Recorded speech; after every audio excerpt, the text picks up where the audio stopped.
Hello students, career concert में आप सबों का स्वागत है। चैनल के माध्यम से हम आपके प्रतियोगिता परीक्षा की राह को आसान बनाते हैं। आज हम लोग सामान्य अध्ययन में प्राचीन भारत के इतिहास के एक महत्वपूर्ण युग या यूं कहें कि सबसे प्रारंभिक युग जहां से हमारा सिलेबस स्टार्ट होता है, अर्थात पाषाण युग को हम लोग समझने का प्रयास करेंगे। हालांकि इस सेक्शन से क्वेश्चंस पूछे जाते हैं, लेकिन प्रतिभागी इस सेक्शन को अवॉइड भी करते हैं, जबकि यह बहुत ही आसान सेक्शन है और यहाँ से आसानी से आप प्रश्न को हल कर सकते हैं। और सबसे जरूरी बात कि अगर आप प्रतियोगिता परीक्षा की तैयारी कर रहे हैं तो हर एक कंसेप्ट को सहजता के साथ समझना भी आपके लिए जरूरी है, क्योंकि अगर प्रारंभिक चैप्टर को आप नहीं समझते हैं तो आने वाले समय में जो आगे के समय का सेक्शन है उसको आप समझने में आपको दिक्कतें आएगी। तो आइए आज हम लोग पाषाण युग की चर्चा करें। जैसा कि पिछले वीडियो में मैंने बताया था कि भारतीय इतिहास को प्रमाणों के आधार पर, एविडेंस के आधार पर तीन भाग में बांटा गया है। पहला प्राक इतिहास या प्री हिस्ट्री, और प्री हिस्ट्री 3000 बीसी से पहले के टाइम पीरियड को प्री हिस्ट्री कहते हैं। 3000 बीसी टू 600 बीसी का जो टाइम पीरियड है उसको प्रोटो हिस्ट्री कहते हैं, और 600 बीसी के आगे का जो समय है, आगे का जो काल है, टाइम पीरियड है, उसको हम लोग हिस्टोरिकल एज या हिस्ट्री कहते हैं। और आप लोग सभी लोग जानते हैं कि प्राक इतिहास को अर्थात प्री हिस्ट्री को जानने के लिए हमारे पास सिर्फ और सिर्फ पुरातात्विक प्रमाण उपलब्ध हैं। तो आइए सबसे पहले हम लोग जाने प्राक इतिहास के विषय में ये बात कि इस युग को, प्राक इतिहास को सामान्यतया पाषाण युग कहा गया है, स्टोन एज कहा गया है। तो स्टोन एज क्यों कहा गया है? बिल्कुल खानाबदोश जीवन जीने वाले लोग थे। ये एक जंगली अवस्था थी और जीवन यापन के लिए वो लोग पत्थर के औजारों का प्रयोग करते थे। और जो भी प्रमाण या एविडेंस हमारे पास उपलब्ध है वो पत्थर के उपकरण है, बहुतायत मात्रा में पाए गए हैं। इसीलिए इस युग को, प्राक इतिहास के काल को सामान्यतया स्टोन एज या पाषाण युग कहकर संबोधित किया जाता है। तो आइए जाने प्राक इतिहास के बारे में, प्री हिस्ट्री के बारे में। तो प्री हिस्ट्री को भारत के प्राक इतिहास के विषय में सबसे पहले बताने का श्रेय जो जाता है वो जाता है डॉक्टर प्रिमरोज को। डॉक्टर प्रिमरोज को डॉक्टर प्रिमरोज ने 1842 में भारत के प्राक इतिहास के विषय में बतलाया, और पाषाणोपकरण मतलब स्टोन टूल्स के विषय में सबसे पहले बताने का श्रेय जाता है जॉन एवांस को। जॉन एवांस को, जिन्होंने 1852-53 में पत्थर के कारीगरी, पत्थर के जो उपकरण बनाए जाते थे आदि मानव के द्वारा, उसके विषय में सबसे पहले जानकारी देने का श्रेय जॉन एवांस को जाता है। अगर आपसे यह प्रश्न पूछा जाए कि भारत में प्राक इतिहास को उद्घटित करने का श्रेय सर्वप्रथम किसे जाता है तो आपका जवाब होगा डॉक्टर प्रिमरोज। और अगर यह सवाल पूछा जाए कि स्टोन टूल्स के बारे में, जो आदि मानव के द्वारा प्रयुक्त किए गए स्टोन टूल्स के बारे में प्रथमतः पहली बार, फर्स्ट टाइम किसने जानकारी दी, तो वो जॉन एवांस हो जाएगा। तो आप लोगों ने देखा कि भारत में प्राक इतिहास को ही स्टोन एज कहा गया है। 3000 बीसी के पहले का जो टाइम पीरियड है उसे प्राक इतिहास कहा गया है। और इस युग में पत्थर के उपकरणों का, स्टोन टूल्स का बहुतायत प्रयोग किया जाता था। हम लोग मानव सभ्यता के इतिहास को पढ़ रहे हैं और आप जानते हैं कि मानव रूपी जानवर आम जानवरों से अलग है क्योंकि मानव के अंदर एक जिज्ञासु प्रवृत्ति है, अनभिज्ञ से भिज्ञ होने की लालसा है, आकांक्षा है।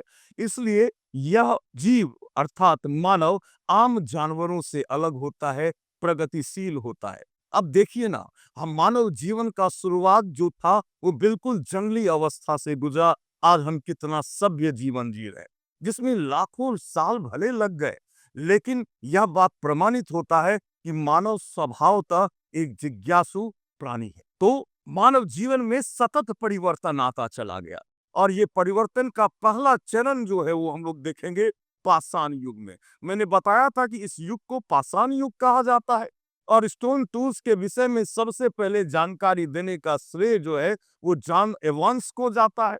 आदि मानव जो पत्थर के उपकरण बनाते थे वो दो तरह के पत्थर के उपकरण बनाते थे। एक को कहते थे कोर टूल्स, जिसको हिंदी में क्रूड उपकरण कहा गया है, और दूसरा होता था फ्लेक टूल्स। फ्लेक टूल्स जिसको फलक या सल्क उपकरण कहा गया है। अब आदि मानव ने शुरुआती दौर में पत्थर के जो उपकरण बनाए वो कोर टूल्स होता था नॉर्मली। तो ये कोर टूल्स या क्रूड उपकरण किसको कहते थे, इसको हम लोग देखें। मान लीजिए कोई पत्थर का टुकड़ा है, कोई पत्थर का टुकड़ा है। अब उस पर हैमर से, जो पत्थर का बना हुआ हैमर होता था, हथौड़ा होता था, जिसको हिंदी में बटिकास्म कहते थे, उससे एक पार्ट को निकाल लिया। मान लीजिए ये पार्ट निकल गया। ये पार्ट निकलने के बाद इस तरह की आकृति बनी, इसमें धार बना दिया गया। अब इस तरह का जो उपकरण होता था उसको कोल टूल्स या क्रोध उपकरण कहते थे। ठीक है, कोई पत्थर का टुकड़ा है, उस पर बटिकास्म से या हैमर से प्रहार करके उसका एक परत निकाला और उससे जो टूल्स बना उसको कोर टूल्स कहा गया। और इससे निकाले गए परत से, मान लीजिए ये परत निकाला गया है, पतला सा परत, उससे जो हथियार बना, उससे जो टूल्स बने, औजार बने पत्थर के, उसको फ्लेक टूल्स कहा गया। फ्लेक मतलब ये होता है छिलका, परत। फ्लेक मतलब सल्प, फलक या छिलका या परत आप कह सकते हैं। तो उसको फ्लेक टूल्स कहा गया, जो बाद के चरण में, स्टोन एज में ही बाद के चरण में फ्लेक टूल्स भी बनाए गए। ये बात तो क्लियर हो गई कि कोर टूल्स किसको कहते हैं, फ्लेक टूल्स किसको कहते हैं। कोर टूल्स सबसे पहले आदि मानव ने बनाया, उसके बाद फ्लेक टूल्स बनाया। कोर टूल्स की अगर हम बात करें तो सबसे पहला टूल, सबसे पहला उपकरण जो आदि मानव ने बनाया वो था हैंड एक्स, जिसको हिंदी में हस्त कुठार कहते हैं। कुल्हाड़ी, कुठार मतलब कुल्हाड़ी। ये पहला टूल्स था जो आदि मानव के द्वारा क्रिएट किया गया। चॉपर, जिसको हिंदी में गंडासा कहते हैं, चॉपिंग मतलब खंडक। ये सारे कोर टूल्स थे, है ना, क्रूड उपकरण थे। हैंडक्स भी मैंने बताया कि सबसे पहले आदि मानव ने हैंडक्स बनाया। प्रारंभ में जो हैंडक्स होता था वो थोड़ा बेढंगा शेप का होता था, लेकिन आगे के चरण में जो हैंडक्स बनाया आदि मानवों ने वो थोड़ा सुडौल हुआ, क्योंकि वो तो स्वभाव से जिज्ञासु है मानव। वो तो अनुसंधान करेगा, शोध करेगा, रिसर्च करेगा। इसी चलते जो शुरू में जो बेढंगे हस्त कुठार या हैंडक्स बनाए गए उसको कहा गया एबी बेली, उसको कहा गया एबी बेली। और जो बाद में जो सुडौल और सुंदर हस्त कुठार बने उसको कहा गया एसुली, उसको कहा गया एसुली। बेढंगे हस्त कुठार को एबी बेली और सुडौल हस्त कुठार को एसुली। चॉपर, गंडासा, चॉपिंग, खंडक, ये सब भी क्रोध उपकरण है। फिर फलक उपकरण की अगर हम बात करें, फ्लेट टूल्स की अगर हम बात करें, तो फ्लेट टूल्स में जैसे स्क्रैपर हो गया, जिसको हिंदी में खुरचनी कहते हैं, फ्लिंट हो गया, नाइफ्स, बोरर, पॉइंट, एरो, ये सब जो थे वो सब फ्लेट टूल्स थे। मतलब जो स्टोन से परत निकाला जाता था, पतला पतला परत, उसी से फ्लेट टूल्स का निर्माण होता था। फ्लेक टूल्स बनाने की दो प्राचीनतम टेक्निक्स के बारे में हमें पता चला है, जिसके आधार पर फ्लेक टूल्स बनाए जाते थे। ये दोनों टेक्निक का नाम था, पहला क्लैक्टोनियन टेक्निक और दूसरा लवालवाई टेक्निक। ये जो क्लैक्टोनियन टेक्निक था, एक्चुअली क्लैक्टोनी जो है वो इंग्लैंड में एक जगह है जहां से हमें इस टेक्निक के बारे में, इस टेक्निक के विषय में हमें प्रमाण प्राप्त हुए। जो 4 लाख ईसा पूर्व पुराना है। प्राचीनतम टेक्निक है ये, क्लेक्टोनी टेक्निक। और दूसरा टेक्निक लवालवाई टेक्निक, जो 2 लाख ईसा पूर्व पुराना है, और इसका प्रमाण हमें फ्रांस में पेरिस के निकट लवालवाई नामक जगह से प्राप्त हुआ, इसलिए इसे लवालवाई टेक्निक कहा गया। अब आपको समझ में आ गया कि आदि मानवों ने 2 तरह के ही स्टोन टूल्स बनाए, एक को कोर टूल्स कहा गया और दूसरे को फ्लेक टूल्स कहा गया, और यह बात आपको बहुत अच्छे से समझ में आ गई। अब हम लोग जानेंगे कि स्टोन एज, चूंकि मानव तो स्वभाव से जिज्ञासु है ना, वो कुछ ना कुछ तो नया करेगा, वो कुछ ना कुछ तो परिवर्तन लाएगा, और इस परिवर्तन के आधार पर पूरे स्टोन एज को हम लोग 3 भाग में वर्गीकृत करते हैं। पहला पैलियोलिथिक एज, जो पहली अवस्था है, उसे पूरा पाषाण काल कहा गया। ये बिल्कुल पहली अवस्था है मानव जीवन की। तो जीवन की पहली अवस्था जो पूरा पाषाण काल है, उसका टाइम पीरियड 5 लाख बीसी से लेकर 10,000 बीसी तक का जो टाइम पीरियड है, उसे हम लोग पैलियोलिथिक एज कहते हैं। हालांकि कुछ पुस्तकों में 25 लाख बीसी टू 10,000 बीसी दिया गया है, तो इसमें आप लोगों को उलझना नहीं है। ये टाइम पीरियड आप लोग को याद रखना है, 5 lakh BC to 10,000 BC palaeolithic अर्थात पूरा पाषाण काल का टाइम पीरियड है। उसके बाद मेसोलिथिक एज। मेसोलिथिक एज, जिसको मध्य पाषाण काल कहते हैं, मध्य पाषाण काल, इसका टाइम पीरियड 10,000 बीसी से लेकर 7,000 बीसी तक का जो टाइम पीरियड है, वो मध्य पाषाण काल का टाइम पीरियड है। और जो अंतिम अवस्था है स्टोन एज की, वो है नियोलिथिक एज, अर्थात नवपाषाण काल। नवपाषाण काल है ना, ये नवपाषाण काल का टाइम पीरियड 7,000 बीसी से लेकर 3,000 बीसी तक का जो टाइम पीरियड है, उसको हम लोग नवपाषाण काल की श्रेणी में रखते हैं। ये पाषाण युग की तीनों अवस्थाएं हो गई। अब हम लोग को ये जानना है कि अगर यह प्रश्न पूछा जाए कि स्टोन एज का पहला प्रमाण कहां से मिला है, तो आप लोग को ये दिमाग में हमेशा रखना है कि स्टोन एज का सबसे पहला प्रमाण जो हम लोगों को प्राप्त हुआ है, वह नवपाषाण काल का प्राप्त हुआ है। हालांकि प्रारंभिक अवस्था पैलियोलिथिक है, लेकिन हम लोगों के पास जो पहला प्रमाण स्टोन एज का आया, वो नवपाषाण का आया, और यह प्रमाण हमें लिंगसुंगुर से प्राप्त हुआ है। लिंगसुंगुर से प्राप्त हुआ है, जो रायचूर डिस्ट्रिक्ट कर्नाटक में। इसलिए इस बात को हमेशा ख्याल रखिए, क्योंकि अगर प्रश्न में स्पेसिफिकली ये ना पूछे कि पूर्व पाषाण काल का कहां से मिला है, तब आंसर अलग हो जाएगा। लेकिन अगर सिर्फ स्टोन एज का पहला प्रमाण पूछेगा आप लोगों से, तो उसका जवाब होगा लिंगसुंगुर, जो कि रायचूर डिस्ट्रिक्ट कर्नाटक में है। आइए अब हम लोग आगे बढ़े और जाने जो पहली अवस्था है मानव जीवन की, वो है पैलियोलिथिक एज। पैलियोलिथिक एज तो मानव जीवन की पहली अवस्था है पूरा पाषाण काल। और यह जो एज था पूरा पाषाण काल, वो बिल्कुल हिमयुग था। हिमयुग या आइस एज आप कह सकते हैं, या ग्लेशियर एज कह सकते हैं। मतलब चारों तरफ बर्फ ही बर्फ, जीवन जीना बहुत ही कठिन है ना, क्योंकि इस समय चारों तरफ बर्फ ही बर्फ था। ये पूरा पाषाण की जो प्रारंभिक अवस्था है, वो एक हिमयुग था। जीवन के लिए बिल्कुल प्रतिकूल वातावरण, अपोजिट एटमॉस्फेयर, जीवन जीना बहुत ही कठिन था। और जो इस समय के लोग थे, वो खानाबदोश जिंदगी, नॉमैडिक या वॉन्डरिंग लाइफ, इधर उधर घूमने वाले लोग, खानाबदोश जिंदगी जीते थे। बिल्कुल जंगली अवस्था, ना वस्त्र होता था, ना आवास होता था, इधर उधर भटकने वाले लोग। जो जीवन का उद्देश्य था, ऑब्जेक्टिव ऑफ लाइफ जो था, वो था शिकार करना और खाद्य संग्रह करना। तो जीवन का उद्देश्य क्या हो गया? जीवन का उद्देश्य था शिकार अर्थात हंटिंग, और खाद्य संग्रह करना अर्थात फूड स्टोर करना। तो मनुष्य इस युग में शिकारी था और खाद्य संग्राहक था।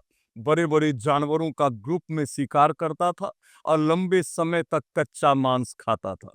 तो ये शिकार कैसे करता था?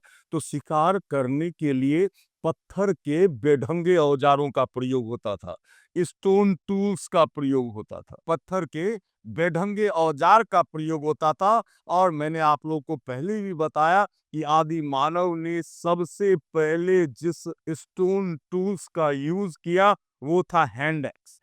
फिर आगे के चरण में चॉपर एंड चॉपिंग, गंडासा और खंडक जैसे हथियारों का प्रयोग भी किया गया। लेकिन यहाँ सबसे इंटरेस्टिंग बात है कि आदि मानव ने सबसे पहले पत्थर का हथियार बनाने के लिए, स्टोन टूल्स बनाने के लिए कौन से पत्थर का प्रयोग किया या यूज किया?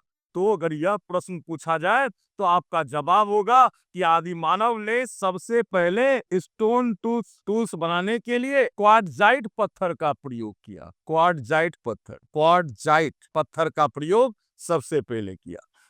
आदि मानव के द्वारा स्टोन टूल्स बनाने के लिए सर्वप्रथम क्वार्ट्जाइट पत्थर का प्रयोग किया गया। फिर आगे चलकर जेस्पर और चर्ट जैसे पत्थरों का भी प्रयोग हुआ। लेकिन याद रखने वाली बात है, यह प्रश्न पूछेगा कि आदि मानव ने सबसे पहले कौन से पत्थर का प्रयोग किया, तो आपका उत्तर होगा क्वार्ट्जाइट पत्थर। अगर क्वार्ट्जाइट पत्थर ऑप्शन में ना हो, क्योंकि क्वार्ट्जाइट पत्थर को हम लोग सैंड स्टोन भी कहते हैं, बलुआ पत्थर भी कहते हैं, वही आंसर होगा। या अगर वहां स्फटिक दे, स्फटिक स्फटिक भी क्वार्ट्जाइट पत्थर ही है। तो आप लोग हमेशा याद रखें, क्वार्ट्जाइट पत्थर या सैंडस्टोन या स्फटिक का प्रयोग आदि मानव के द्वारा प्रस्तर उपकरण बनाने के लिए सबसे पहले प्रयोग में लाया गया। फिर आगे चलकर जेस्पर और चर्ट जैसे पत्थरों का प्रयोग भी आदि मानव के द्वारा किया गया। किस युग में? तो पुरा पाषाण काल अर्थात पैलियोलिथिक एज में। क्लियर है?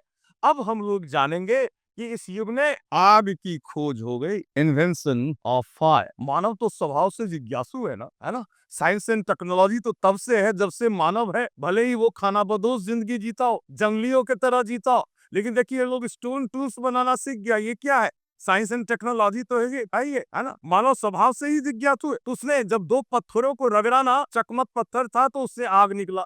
लेकिन आग का क्या प्रयोग हो सकता है, इससे मानव परिचित नहीं था। प्रारंभ में आग का प्रयोग जो है वो जानवरों को जलाने के लिए होता, जानवरों को डराने के लिए होता, ठीक है? क्योंकि आज भी अगर आप कभी जंगल टूर में जाते हो घूमने और रात में अगर कैंप लगाना होता है तो चारों तरफ आग जला देते हैं ताकि जानवर अटैक ना करे। तो आदि मानवों को प्रारंभ में ये नहीं पता था कि आग में खाना बना के पका के खाया जाता है। तो शुरुआत में आग का प्रयोग सिर्फ जानवरों को डराने के लिए किया गया। अब बहुत ही रोचक बात यह है कि चित्रकारी, पेंटिंग और नक्काशी का प्रमाण भी सबसे पहले हमें पुरा पाषाण काल से मिलता है। चित्रकारी और नक्काशी मतलब मानव प्रारंभ से ही, जब से हमें इतिहास की जानकारी है, मानव सभ्यता जब से प्रारंभ हुई उस युग में भी मानव आर्ट से, कला से जुड़ा हुआ था। और यह प्रमाण हमें भीमबेटका की गुफा में, केव ऑफ भीमबेटका से प्राप्त हुआ है। भीमबेटका, ये भीमबेटका की जो गुफा है वो मध्य प्रदेश में है, एमपी में, मध्य प्रदेश में। तो पुरा पाषाण काल से ही हमें चित्रकारी और नक्काशी के भी प्रमाण मिलने लगता है। और यह प्रमाण हमें मध्य प्रदेश में भीमबेटका की गुफा से हमें प्राप्त हुआ है। अब हम लोग जानेंगे कुछ इंपॉर्टेंट अनुसंधान, रिसर्च के बारे में और कुछ साइट्स के बारे में जहां से हमें पुरा पाषाण काल का प्रमाण मिला है। सबसे पहले पुरा पाषाण काल का प्रमाण जिसे प्राप्त हुआ, जिसने उसकी खोज की, उनका नाम था रॉबर्ट ब्रूसफुट,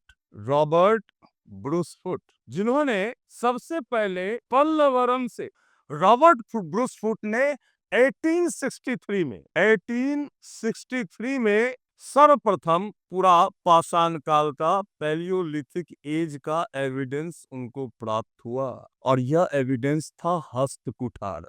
इसलिए अगर प्रश्न ये पूछा जाए आप लोगों से कि पुरा पाषाण काल का पहला प्रमाण किसे प्राप्त हुआ, वो होगा रॉबर्ट ब्रूसफुट। या प्रश्न इस तरह से पूछा जाए कि हस्त कुठार का पहला प्रमाण किसे प्राप्त हुआ, तो रॉबर्ट ब्रूसफुट। कहाँ से मिला? पल्लवरम। पल्लवरम कहाँ है? यह प्रमाण सबसे पहले पल्लवरम में मिला। पल्लवरम जो कि चेन्नई, मद्रास में के निकट है। पल्लवरम, वहीं से हमें पुरापाषाण काल का और हस्त कुठार का प्रमाण मिला है। और यह प्रमाण रॉबर्ट ब्रूसफुट को मिला है। यह प्रमाण रॉबर्ट ब्रूसफुट को मिला है। और इसी के एक मित्र थे जिनका नाम था किंग। उन्होंने अतिरपक्कम में, किंग ने अतिरपक्कम, तमिलनाडु में ही है, अतिरपक्कम से पुरापाषाण काल के प्रमाण प्राप्त किए। इसके अलावा कई कई विद्वानों ने इस युग के स्थलों का, पुरापाषाण कालीन स्थलों का, पैलियोलिथिक एज के साइट्स का रिसर्च किया, शोध किया, जिसमें सबसे इम्पोर्टेंट है सोहन वैली। सोहन वैली जिसको हम लोग सोहन संस्कृति भी कहते हैं, सोहन संस्कृति। और सोहन संस्कृति एक्चुअली सोहन नदी सिंधु नदी की ट्रिब्यूटरी है, अर्थात सहायक नदी है, जो भारत के उत्तर पश्चिम में बहती है। और यहाँ से हमें कई इंपॉर्टेंट पैलियोलिथिक एज के साइट्स मिले हैं, है ना। और यहाँ सबसे पहले 1928 में D.N. वाडिया ने अनुसंधान किया था, रिसर्च किया था। D.N. वाडिया ने 1928 में। 1930 में K.R.U. टाड ने यहाँ रिसर्च किया। और 1935 में डी टेरा और पीटरसन का एल कैम्ब्रिज दल था। एल कैम्ब्रिज दल या ग्रुप, इसने यहाँ बहुत ही इंपॉर्टेंट अनुसंधान किया। उसी तरह एस.डी. संकालिया साहब ने कश्मीर में बहुत इंपॉर्टेंट रिसर्च किया पैलियोलिथिक एज के बारे में। ये सब इंपॉर्टेंट साइट है। इसको कहा गया है सोहन कल्चर या सोहन संस्कृति। और जो चेन्नई से हमें मिला है उसको मद्रास संस्कृति कहा गया है। इतिहास में संस्कृति उसे कहते हैं कि वातावरण के वस्तुओं को हम किस प्रकार अपने उपयोग के लिए प्रयोग करते हैं, इसी को इतिहास के नजर में संस्कृति कहा गया है। तो यहाँ पर हमको एक ट्रेंड मिलता है, इसलिए इसका नाम सोहन संस्कृति। और चेन्नई में भी एक ट्रेंड मिलता है, इसलिए इसको मद्रास संस्कृति कहा गया है। तो आप लोगों ने जाना पैलियोलिथिक एज के बारे में, जो मानव जीवन की पहली अवस्था है। आइए हम लोग कुछ पैलियोलिथिक साइट्स के बारे में जाने। पैलियोलिथिक साइट्स के बारे में जाने, जैसे नॉर्थ इंडिया में काश्मीर वैली में बुर्ज हो, उत्तर प्रदेश में बेलन वैली। इसके बारे में डिटेल चर्चा होगी जब हम लोग मध्य पाषाण काल के बारे में पढ़ेंगे, क्योंकि बेलन घाटी से, बेलन वैली से हमें कई इंपॉर्टेंट प्रमाण प्राप्त हुए। इसके अलावा बिहार में हमें मुंगेर डिस्ट्रिक्ट से, सेंट्रल इंडिया में मध्य प्रदेश में भीमबेटका जिसकी चर्चा हुई, इसको यूनेस्को साइट के रूप में भी अडॉप्ट किया गया है भीमबेटका को। छत्तीसगढ़ में कांकेर, बस्तर, राजस्थान में डिडवाना, नागौर, बागौर, गुजरात में मेवाड़ रीजन, साबरमती वैली, उड़ीसा में कुलियाना जिसको मयूरभंज डिस्ट्रिक्ट में है ये, और बिरभानपुर वेस्ट बंगाल में, तमिलनाडु में अतिरपट्टम, कर्नाटक में हुंसारी, इसामपुर, आंध्र प्रदेश में ज्वालापुरम। ये सब इंपॉर्टेंट साइट्स हैं, आप चाहे तो इसे नोट कर सकते हैं। ये सब साइट, यहाँ से भी प्रश्न पूछे जाते हैं, खासकर भीमबेटका के बारे में, बागोर के बारे में, सोहन घाटी या सोहन वैली के बारे में, बेलन वैली के बारे में आपको निश्चित रूप से जानकारी होनी चाहिए पाषाण युग पर कमांड करने के लिए, है ना। अब हम लोग बढ़ेंगे अगले सेक्शन की ओर। हम लोगों ने देखा स्टोन टूल्स के बारे में। तो ये जो टूल्स हैं, ये सारे टूल्स पैलियोलिथिक एज के टूल्स हैं। ये देखें, ये सब कोर टूल्स है, ये भी कोर टूल्स है।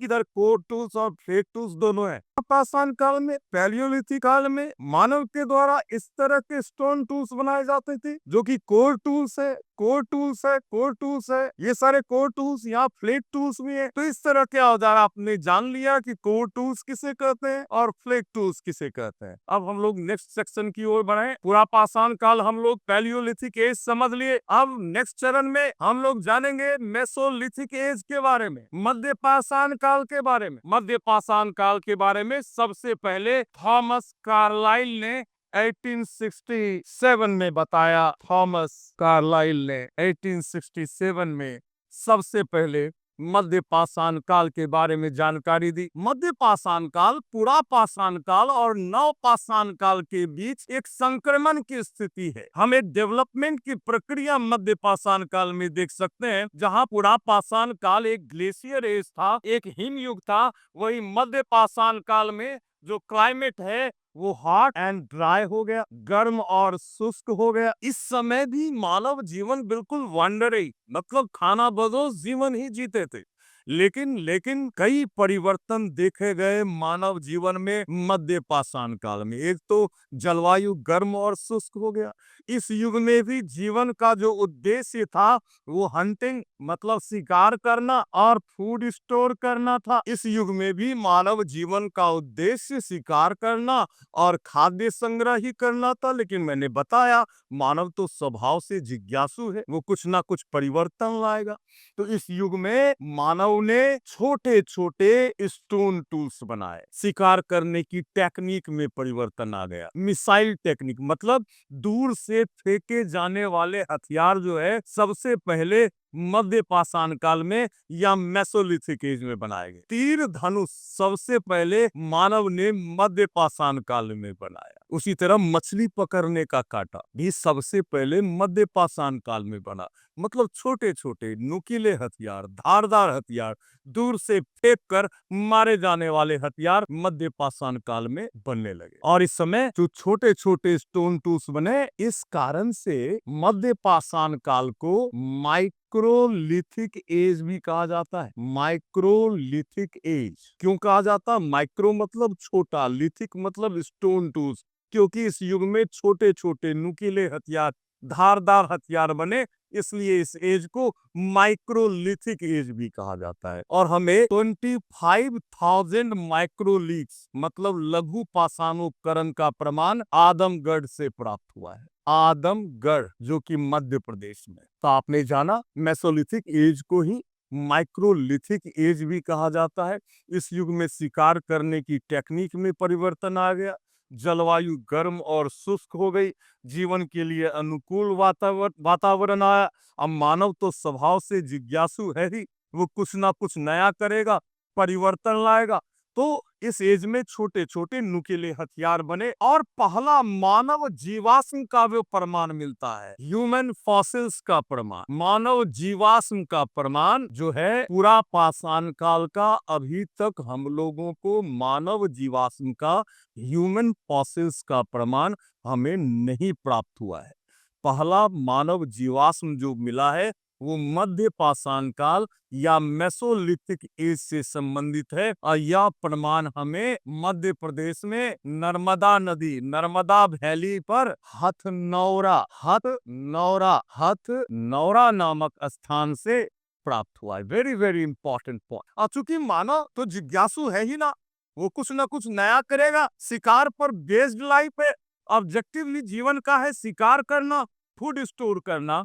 लेकिन पहली बार एनिमल हस्बेंड्री अर्थात पशुपालन का प्रमाण भी हमें मध्य पाषाण काल से मिलता है। मतलब नेक्स्ट जो कैरेक्टरिस्टिक है, एनिमल हस्बेंड्री का प्रमाण सबसे पहले नव पाषाण काल से हमें प्राप्त होता है। और आप लोगों को यह भी जानना होगा कि डॉग मतलब कुत्ता पहला पालतू जानवर था जिसे मानव के द्वारा पालतू बनाया गया। क्योंकि कुत्ता जो है, डॉग जो है, वो शिकार खोजने में मानव की मदद करता था। और पशुपालन का प्राचीनतम प्रमाण जो हमें प्राप्त हुआ है वो दो स्थलों से प्राप्त हुआ है। पहला बागोट जो राजस्थान में है और दूसरा आदमगढ़ जो कि मध्य प्रदेश में है। तो हमें बागोड़ से और आदमगढ़ से पशुपालन का प्राचीनतम प्रमाण प्राप्त होता है जो कि मध्य पाषाण काल से संबंधित है। इसके अलावे हमें कई महत्वपूर्ण प्रमाण मिले हैं और यह प्रमाण हमें बेलन घाटी क्षेत्र, बेलन जो नदी है ना, बेलन नदी ट्रिब्यूटरी है टोन्स नदी की, सहायक नदी है जो कि मिर्जापुर उत्तर प्रदेश के आसपास बहती है। और बेलन घाटी क्षेत्र से हमें कई महत्वपूर्ण प्रमाण जो है वो मध्य पाषाण काल के प्राप्त हुए हैं। तो बेलन घाटी क्षेत्र में सराय नाहर राय ये जगह का नाम है, सराय नाहर राय, जहां पर ह्यूमन वॉर का, मानवीय आक्रमण का पहला प्रमाण प्राप्त हुआ है। इसके अलावे जो इंपॉर्टेंट साइट है बेलन घाटी क्षेत्र में, वो है महदहा। लोधा नाला से हमें हड्डी की मातृ देवी की मूर्ति मिली है। इसके अलावे दमदमा भी बेलन घाटी क्षेत्र में है। यहाँ से हमें हड्डी, बोन्स और सिंह, थ्रोन से बने हुए आभूषण मिले हैं। इसके अलावे चीता, बंदर, गेंडा इत्यादि के प्रमाण भी हमें मिले हैं। चूल्हा मिला है जहाँ जली हुई हड्डियां मिली है। इसका मतलब है कि इस युग में लोग पका के खाने लगे। मानव है, स्वभाव से जिज्ञासु है। आग लगा के बगल में बैठा होगा, कोई मांस का टुकड़ा गिर गया, फिर खा लिया, तो ये जिज्ञासु प्रवृत्ति से उसे पता चला कि पका के खाने से खाना ज्यादा टेस्टी बनता है। क्योंकि हर एक नॉलेज, हर एक ज्ञान तो एक्सपीरियंस से हो रहा है मानव को इस युग में, और इसी के साथ मानव धीरे धीरे प्रगति ही कर रहा है। अब हम लोग स्टोन एज के अंतिम अवस्था के बारे में जानेंगे, जिसे कहा गया है नवपाषाण काल। तो हम लोग अब जानेंगे नवपाषाण काल के बारे में। उसके पहले थोड़ा सा माइक्रोलिथ्स के बारे में भी देख लें आप लोग। इस तरह के स्टोन टूल्स होते थे माइक्रोलिथ्स में, छोटे छोटे नुकीले हथियार, धारदार हथियार। अब हम लोग जानेंगे, अब हम लोग पाषाण युग के अंतिम अवस्था के बारे में जानेंगे, और ये जानेंगे कि इस युग में एक ड्रास्टिक चेंज आया मानव जीवन में। इस युग में एक क्रांतिकारी परिवर्तन आया, और यह पाषाण युग की अंतिम अवस्था है जिसको नियोलिथिक एज कहा गया। और 7000 बीसी से लेकर 3000 बीसी तक का जो टाइम पीरियड है उसको नियोलिथिक एज कहा गया। और नियोलिथिक वर्ड का सबसे पहले प्रयोग सर जॉन लुबाक ने किया, और इसका उल्लेख उसने अपनी पुस्तक प्री हिस्टोरिक टाइम 1865 में, प्री हिस्टोरिक टाइम एक पुस्तक थी सर जॉन लुबाक की, उसी में सबसे पहले सर जॉन लुबाक ने नियोलिथिक वर्ड का प्रयोग किया। और इस युग में मानव जीवन में एक क्रांतिकारी परिवर्तन आया। क्यों आया? तो 4 कैरेक्टरिस्टिक्स हैं नवपाषाण काल के जो आप सबों को जानना चाहिए। पहला, इन्वेंशन ऑफ एग्रीकल्चर, मतलब सबसे पहले कृषि का जो आगमन हुआ वो नवपाषाण काल में हुआ। पैलियोलिथिक एज में, मेसोलिथिक एज में फूड स्टोर करता था मानव, लेकिन फूड प्रोडक्शन जो है वो सबसे पहले प्रारंभ हुआ नियोलिथिक एज या नवपाषाण काल में। दूसरा, ट्रेंड ऑफ एनिमल हस्बेंड्री। अब चूंकि मानव खेती करने लगा है, इसलिए इस युग में जो दूसरा कैरेक्टरिस्टिक है, इस युग में पशुपालन का प्रचलन, ट्रेंड ऑफ एनिमल हस्बेंड्री, पशुपालन का प्रचलन प्रारंभ हुआ। तीसरा, trend of making clay pot on wheel, मतलब चाक पर मिट्टी के बर्तन बनाने का प्रचलन नवपाषाण काल में प्रारंभ हुआ। और चौथा, last but not least, rural society. पहली बार ग्रामीण समुदाय का जन्म भी नवपाषाण काल में हुआ। और यह जो क्रांतिकारी परिवर्तन आया उसके पीछे कारण था एग्रीकल्चर का आगमन। मानव पहली बार खाद्य संग्राहक से खाद्य उत्पादक बना। अब जब मानव खेती करेगा तो वो ऐसे जगह की तलाश करेगा जहां पर भूमि हो खेती करने के लिए, जहां सिंचाई के लिए पानी की सुविधा हो, जहां ईंधन के लिए जंगल हो, है ना, रहने के लिए वास की भूमि हो, मैदान हो, और ऐसा जगह नदियों का किनारा होता है। इसलिए संपूर्ण विश्व में जितनी भी सभ्यताओं का विकास हुआ वो नदियों के किनारे हुआ, रिवर वैली में ही हुआ। पहली बात तो ये। अब जब एग्रीकल्चर मानव करेगा तो वो एक जगह स्टेबल होके रहेगा, उसके जीवन में स्थायित्व आएगा, और इसीलिए पहली बार रूरल सोसाइटी का जन्म भी हुआ इसी युग में, अर्थात नवपाषाण काल में। और trend of making clay pot on wheel, चाक पर मिट्टी का बर्तन बनाने का प्रचलन भी इसी युग में प्रारंभ हुआ। क्योंकि मानव तो स्वभाव से जिज्ञासु है ना, उस चाक से उन्होंने पहिए का आविष्कार कर लिया। अगर ये पूछा जाएगा कि व्हील का आविष्कार किस युग में हुआ, तो आपका जवाब होगा नियोलिथिक एज। और पशुपालन, हालांकि पशुपालन का प्राचीनतम प्रमाण मध्य पाषाण काल से या मेसोलिथिक एज से मिलता है, लेकिन पशुपालन का ट्रेंड डेवलप हुआ नियोलिथिक एज में। ये चार प्रॉपर्टी हैं, चार कैरेक्टरिस्टिक्स हैं नियोलिथिक एज के। अब एग्रीकल्चर की हम बात अगर करते हैं तो अगर यह प्रश्न पूछा जाएगा कि मानव ने सबसे पहले कौन सा अनाज उपजाया, तो वो हो जाएगा बार्ली। मानव के द्वारा सबसे पहले उपजाया जाने वाला अनाज था जौ अर्थात बार्ली। उसके बाद गेहूं का उत्पादन हुआ। और कृषि का प्राचीनतम प्रमाण हमें बलूचिस्तान, जो अभी पाकिस्तान में है, बलूचिस्तान के मेहरगढ़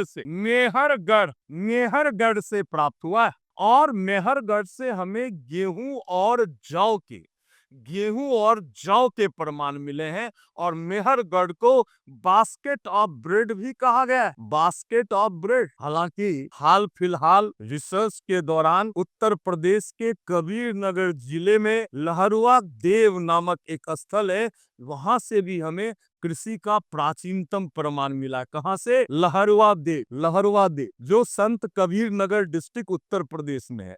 और ये दोनों जगह का जो टाइम पीरियड, हालांकि आप लोग उत्तर हमेशा मेहरगढ़ ही देंगे, लेकिन दोनों का टाइम पीरियड जो कार्बन 14 डेटिंग से अनाज का टाइम पीरियड निकाला गया वो 7000 BC। लेकिन इन स्थलों से हमें गेहूं और जौ के प्रमाण मिले। अगर आपसे यह पूछा जाए कि चावल का प्रमाण, प्राचीनतम प्रमाण कहां से मिला है धान की खेती का, तो वो हो जाएगा कोलडीहिवा। कोलडीहिवा जो है वो बेलन घाटी क्षेत्र में है, और यहाँ से हमें चावल की खेती का, धान की खेती का प्राचीनतम प्रमाण यहाँ से हमें प्राप्त होता है। क्लियर है? इसके अलावे भी हमें कई महत्वपूर्ण स्थल मिले हैं नवपाषाण काल के, खासकर कश्मीर से हमें बुर्जहोम और गुफ्फारल नामक दो साइट्स मिला है। बुर्जहोम और गुफ्फारल नामक दो महत्वपूर्ण नवपाषाण कालीन स्थल मिला है, जिसमें जहां से हमें पिट ड्वेलिंग कहते हैं गर्त निवास। तो हमें बुर्जहोम और गुफ्फारल दोनों से, चूंकि ठंडा प्रदेश है तो वहां पे गड्ढे में घर बना के रहा जाता था। इसके अलावे हमें दोनों स्थलों से ग्राइंडिंग स्टोन भी मिला है, सिल लोहा जिसको कहते हैं, मसाला पीसने वाला। ये प्रमाण भी हमें बुर्जहोम और गुफ्फारल दोनों स्थलों से प्राप्त हुआ है। इसके अलावा हड्डी की सुइयां मिली है, अनाज के दाने भी मिले हैं। और बुर्जहोम से बहुत ही नायाब प्रमाण मिला हमें आदमी के साथ कुत्ते को दफनाने का प्रमाण। यह प्रश्न अक्सर पूछा जाता है, आदमी के साथ कुत्ते को दफनाने का प्रमाण हमें बुर्जहोम से प्राप्त होता है। अगर आपसे ये पूछेगा कि ब्यूरियल का, दफनाने का पहला प्रमाण कहां से मिला है, तो उसका आंसर हो जाएगा भीमबेटका की गुफा। अगर ये क्वेश्चन पूछा जाए कि आदमी के साथ कुत्ते को दफनाने का प्रमाण कहां से मिलता है, तो वो हो जाएगा बुर्जहोम। अगर नवपाषाण कालीन स्थल पूछेगा तो उसका आंसर हो जाएगा बुर्जहोम। तो ये सब इंपॉर्टेंट साइट्स है नवपाषाण काल में। इसके अलावा भी कई साइट्स मिले हैं, नवपाषाण कालीन स्थल मिले, लेकिन ये बहुत इंपॉर्टेंट है सामान्य अध्ययन के लिए, जो आप सबको आना चाहिए। तो आज हम लोगों ने पाषाण युग की तीनों अवस्थाओं को देखा, पुरापाषाण काल, मध्य पाषाण काल और नवपाषाण काल। और पाषाण युग जो पहली अवस्था है मानव जीवन की, यहाँ से यहाँ का कंसेप्ट और रिलेटेड फैक्ट्स, ये दोनों आपके पास होनी चाहिए, ताकि आगे जो भी आप पढ़ेंगे आपको रिलेट करके देख पाएंगे। और मैंने बार बार कहा कि ज्ञान कोई याद करने की चीज नहीं होती, रटने की चीज नहीं होती, बल्कि ज्ञान तो आत्मसात करने की चीज होती है। आप सभी जीवन में सफल होना चाहते हैं, इसलिए अपने आप को पहचाने, कठोर मेहनत करें, लगन के साथ मेहनत करें और अपनी दिशा को तय करें। सिलेबस का गहन अध्ययन और सिलेबस को हर एक दृष्टिकोण से पूरा करना, उस पर पकड़ बनाना बहुत ही जरूरी है। और आज हम लोगों ने बहुत ही महत्वपूर्ण सेक्शन को डिस्कस किया आपस में। यहाँ से प्रश्न पूछे जाते हैं। निश्चित रूप से यह सेक्शन आपके लिए बहुत ही लाभप्रद सिद्ध होगा। अगर आपको हमारा वीडियो पसंद आता है तो हमारे चैनल को सब्सक्राइब करें, बेल बटन दबाएं और हमारे व्हाट्सएप कम्युनिटी के साथ जुड़ें, कि हमारा उद्देश्य आपको ऐसी शिक्षा देना है जिससे आपकी सफलता का मार्ग सहज हो जाए। और इस दिशा में हम लोगों का सतत प्रयास रहता है। तो आप लोग हमारे साथ जुड़ें, हमारे चैनल को सब्सक्राइब करें, बेल बटन को भी दबाएं और व्हाट्सएप कम्युनिटी के साथ भी जुड़ें और साथ ही अपना सलाह अवश्य मैसेज बॉक्स में लिखें, ताकि हम आपके अनुसार आपकी कठिनाइयों को देखते हुए हम वीडियोस बना पाए। तब तक के लिए धन्यवाद। Thank you.